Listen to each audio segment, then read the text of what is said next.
जय श्री कृष्णा। राधे राधे। शुक्रवार के दिन माँ संतोषी का व्रत पूजन किया जाता है। संतोषी माता को हिंदू धर्म में संतोष, सुख, शांति और वैभव की माता के रूप में पूजा जाता है। माता संतोषी का व्रत पूजन करने से धन, विवाह, संतान आदि भौतिक सुखों में वृद्धि होती है। तो चलिए सुनते हैं संतोषी माता की व्रत कथा। एक बुढ़िया थी जिसके 7 बेटे थे। उनमें से 6 कमाते थे और एक ना कमाने वाला था। वह बुढ़िया उन 6 बेटे को अच्छी रसोई बनाकर बड़े प्रेम से खिलाती, पर 7वें को बचा खुचा जूठन खिलाती थी।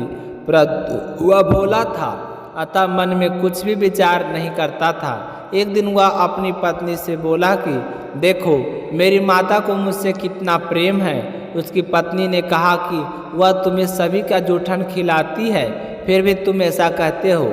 चाहे तो तुम समय आने पर देख सकते हो। एक दिन बड़ा त्योहार आया।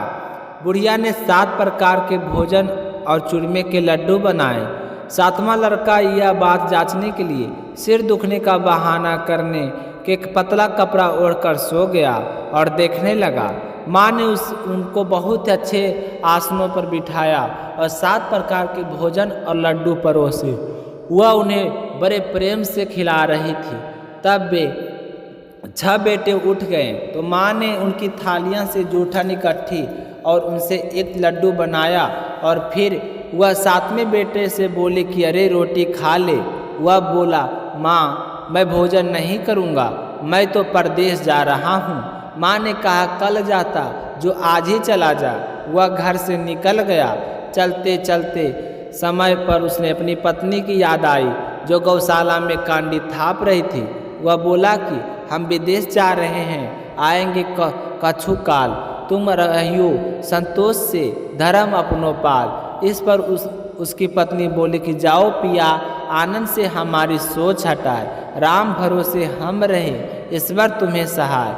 देव निशानी अपनी, देख धरो मैं धीर। शुद्धि हमारी ना बिसारियो, रखियो मन गंभीर। इस पर वह लड़का बोला, मेरे पास कुछ नहीं है, यह अंगूठी है सो ले लो और मुझे अपनी कोई निशानी दे दो। इस पर उसकी पत्नी बोली कि मेरे पास क्या है, यह गोबर भरे हाथ है। यह कहकर उसने उसकी पीठ पर गोबर भरे हाथ की थप्पा मारी और वह लड़का चल दिया। ऐसा कहते ही इसी कारण से विवाह में पत्नी पति की पीठ पर हाथ का छापा मारती है। चलते समय वह दूर देश में पहुंचा। वह एक व्यापारी की दुकान पर जाकर बोला, भाई मुझे नौकरी पर रख लो। व्यापारी को नौकरी की जरूरत थी, अतः बोला तनख्वाह काम देकर देंगे। इसके बाद वह सवेरे 7 बजे से रात 12 बजे तक नौकरी करने लगा। थोड़े ही दिनों में सारा लेन देन और हिसाब किताब करने लगा। सेठ के साथ 8 नौकर चक्कर खाने लगे। सेठ ने उसे 2-3 महीने में आधे मुनाफे का हिस्सेदार बना दिया। 12 बरस में वह नामी सेठ बन गया और उसका मालिक उसके भरोसे काम छोड़कर कहीं बाहर चला गया। उधर उसकी पत्नी को सास और जेठानियाँ बड़ा कष्ट देने लगी। वे उसे लकड़ी लेने जंगल में भेज दी, भूसी की रोटी दे दी, फूटे नारियल में पानी देती। वह बड़े कष्ट से अपना जीवन बिताती थी। एक दिन जब वह लकड़ी लेने जा रही थी तो रास्ते में उसने कई औरत को व्रत करते हुए देखा। वह पूछने लगी कि बहनों, यह किसका व्रत है, कैसे करते हो और इसे करने का क्या फल मिलता है? तो एक स्त्री बोली कि यह संतोषी माता का व्रत है, इसके करने से मनोवांछित फल मिलता है। इससे गरीबी, मन की चिंताएं, राज के मुकदमे, कलह और रोग नष्ट होते हैं और संतान सुख, प्रसन्नता, शांति, मनपसंद वर व बाहर गए हुए पति के दर्शन होते हैं। इसके बाद उसने उसे व्रत का विधि बता दी। उसने रास्ते की सारी लकड़ियाँ बेच दी और गुड़ और चना ले लिया। उसने व्रत करने की तैयारी की। उसने सामने एक मंदिर देखा तो पूछने लगी कि यह मंदिर किसका है। वह मौजूद लोगों ने कहा कि यह संतोषी माता का मंदिर है। इसके बाद वह मंदिर में गई और माता के चरणों में लौटने लगी। वह दुखी होकर विनती करने लगी, माँ मैं अज्ञानी हूँ, मैं बहुत ही दुखी हूँ। मैं तुम्हारी शरण में हूँ, मेरा दुख दूर करो।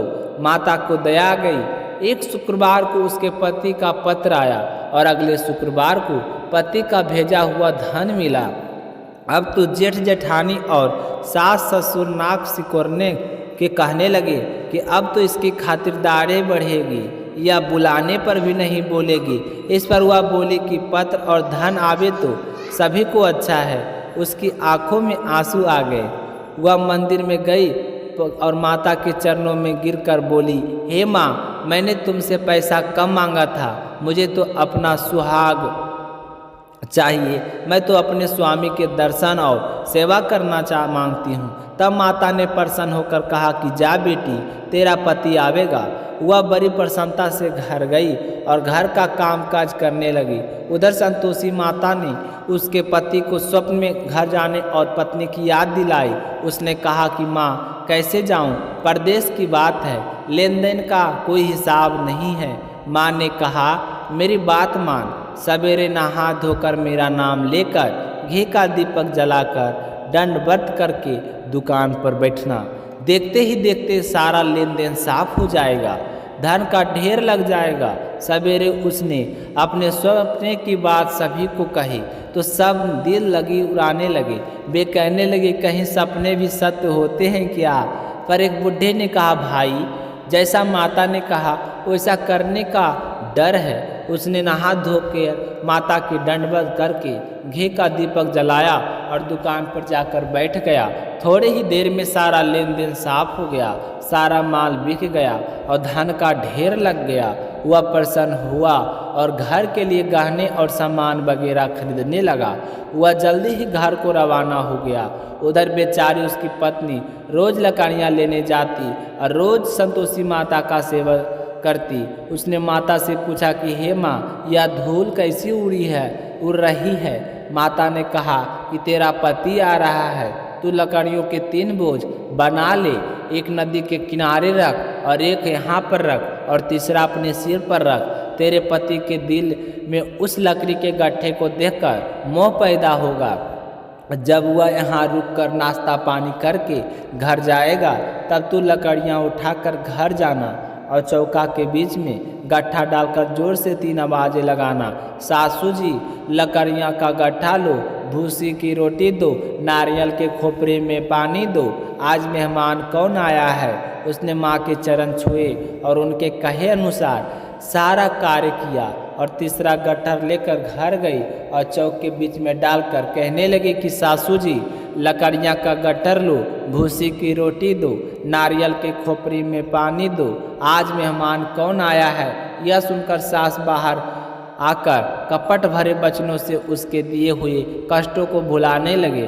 कहने लगे कि बेटा, तेरा पति आया है, आप मीठा भात खा और भोजन कर, गहने कपड़े पहन। अपनी माँ के ऐसे वचन सुनकर उसका पति बाहर आया और अपनी पत्नी के हाथ में अंगूठी देखकर व्याकुल हो उठा। उसने पूछा, यह कौन है माँ? माँ ने कहा, यह तेरी पत्नी है, आज 12 बरस हो गए हैं, यह दिन भर घूमती फिरती है, काम काज करती नहीं है, तुझे देखकर नखरे करती है। इस पर वह माँ बोला, ठीक है, मैंने तुझे और इसे देख लिया है, अब मुझे दूसरे घर की चाबी दे दो, मैं उसमें रहूँगा। माँ ने कहा, ठीक है, जैसे तेरी मर्जी। उसने चाबियाँ का गुच्छा पटक दिया। उसने अपना सारा सामान तीसरी मंजिल के ऊपर के कमरे में रख दिया। एक ही दिन में वे राजा के समान ठाठ बाट वाले बन गए। इतने में अगले शुक्रवार आया। बहू ने अपने पति से कहा, मुझे संतोषी माता का व्रत का उद्यापन करना है। वह बोला, बहुत अच्छा, खुशी से कर ले। इसके बाद पत्नी जल्दी से ही उद्यापन की तैयारी करने लगे। उसने जेठ के लड़कों को जमने के लिए कहा और उन्होंने मान लिया। पीछे से जेठानियों ने अपने बच्चों को सिखा दिया कि तुम खटाई मांगना, जिससे उसका उद्यापन पूरा ना हो। लड़कों ने भोजन कर खटाई मांगी। इस पर बहू ने कहा, खटाई किसी को नहीं दी जाएगी। लड़के खड़े हो गए और बोले कि पैसा लाओ।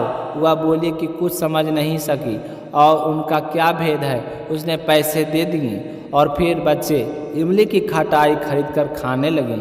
इस पर संतोषी माता ने उस पर रोष किया राजा के दूत उसके पति को पकड़कर ले गए और वह बेचारी बड़ी ही दुखी हुई।